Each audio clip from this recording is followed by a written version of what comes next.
because we only have a desire for those things. We have not put in the work to accomplish those things.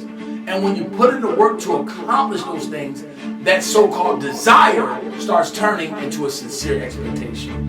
How do you plan on making the money? Are you prepared? Do you believe in yourself? Do you have a strong work ethic? Are you able to work with others? Are you going to be coachable? Are you going to learn something about the business? Are you going to put in all the work necessary to be successful so that this dream now is something that I expect because I'm putting in paying all my dues to achieve? Sometimes when someone says to you that you can't do something, or you're not motivated to do something, or you're not nothing, sometimes when you hear that, or you hear that kind of that stuff starts to beat up into your mind, you have to tell your subconscious to shut up. Sometimes your subconscious can talk you out of being successful. Sometimes you got to say, you know what? Shut up. I'm going to be good. You have to tell yourself that. And I know it sounds like a little madness, or it sounds a little crazy, but sometimes you have to talk to your subconscious like that. So our first thought, are you at peace or are you at war with your subconscious? The second thought is habits for success. If you pay attention to successful people, one of the first things that they do is they get up early in the morning. Another successful habit of successful people is they write in their journals. They write and plan for the day.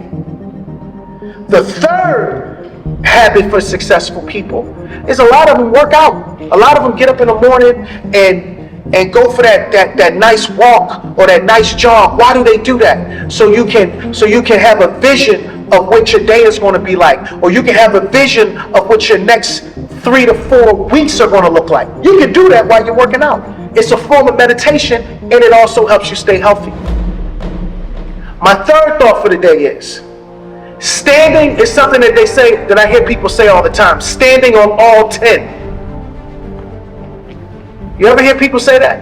I'm standing on all 10 toes. So in my community where I come from, when they say they're standing on all 10, they say they're not snitching, right? Or they say, if somebody's going to come at me physically, I'm going to be ready to battle to the end. Well, do you stand on all 10 for your goals? Do you stand on all 10 to take care of your children? Do you stand on all 10 to be the positive representation for your family? Do you stand on all 10 to say, no matter what happens today, I am going to be the best I can be? Right? We got kids sitting in prison right now. We got young people that are addicted to drugs. We have young women that may be selling their bodies because they were standing on all 10. I'm from so-and-so hood, and this the way my hood get down. No, I'm here to tell you young people, I'm here to tell people that's stuck in that type of situation, that is not standing on all 10.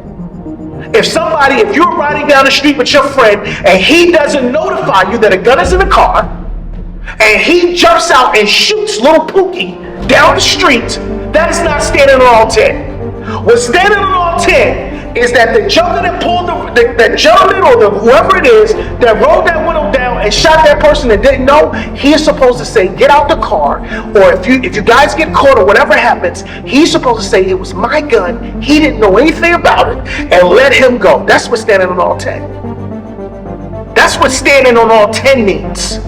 Standing on all 10 doesn't mean making bad decisions that affect your life, that affect your family, that affect your future. Right? You want to stand on all 10. And if they say you're standing on all 10, I get good grades. Why do I get good grades? Because I represent myself and I represent my family correctly. I'm standing on all 10. I'm shooting for my goals. Why am I doing that? Because I want to take care of my children. I want to, if my mother calls and she needs to borrow some money, or someone in my family needs something and I can provide the opportunity, I want to stand on all 10 like that. How do you want to stand on all 10? Right? Now, I'm not saying if somebody kicks down the door and they come in and you let them just take your house and your car, that's also standing on all 10. But we're talking about standing on all 10 where it represents something that's positive. It's not stupidity. Do not allow young Americans, if I can say anything to you, do not allow them to trick you out of your spot. Don't allow them to use a phrase to diminish your own thought process that you know is right. We got young people sitting in jail right now that don't know why they know that they were there. They know what they did, but they sat there because they bought into a concept that got them somewhere that they didn't even expect to be. Not everybody.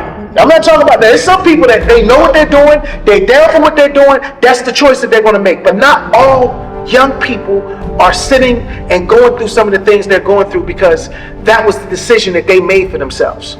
They bought into a phrase, they bought into a concept. I'm here to tell you, young people, it's not worth it.